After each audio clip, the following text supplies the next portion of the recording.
لما تعمل العملة وتجري وقلبك كان حاسس اللي هيحصل. ما قلنا بلاش الحاجات دي بتجيب مشاكل. اتفقنا خلاص. لما تكون اتحرمت من مراجيح وانت صغير وما صدقت لقيت فرصة. الحماس الزايد في الشغل بيجيب مشاكل في بعض الأوقات. يلا مع بعضينا كله يشد مع بعض. معلش يا صاحبي، ممكن اجرب العصاية دي اشوف هتستحمل؟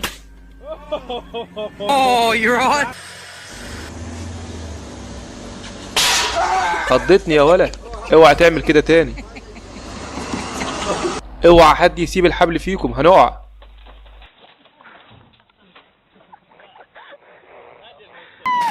هو اللودر ده بتعملوا له عملية انعاش ولا ايه؟ على مهلك واوعى تتعور.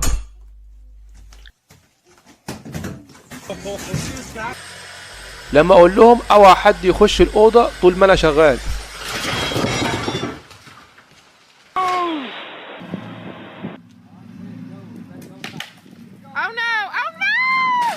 هو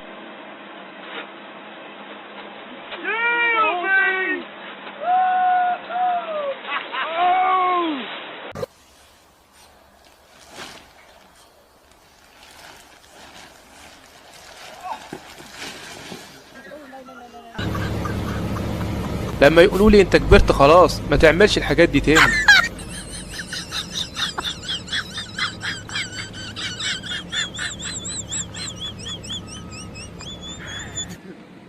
لما تفرغ غضبك في اي حاجة قدامك. الظاهر صاحبنا ده ما جاتلوش فرصة ينظم المرور على الطريق فقال ينظمها في المية.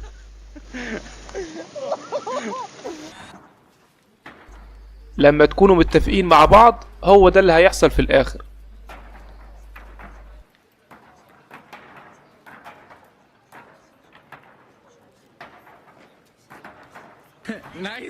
بس لحد ايه اللي جابك هنا بس لحد هنا. اتمنى لو عجبك الفيديو ادعمنا بلايك واشتراك القناة. اشوفكم فيديو جديد. السلام عليكم.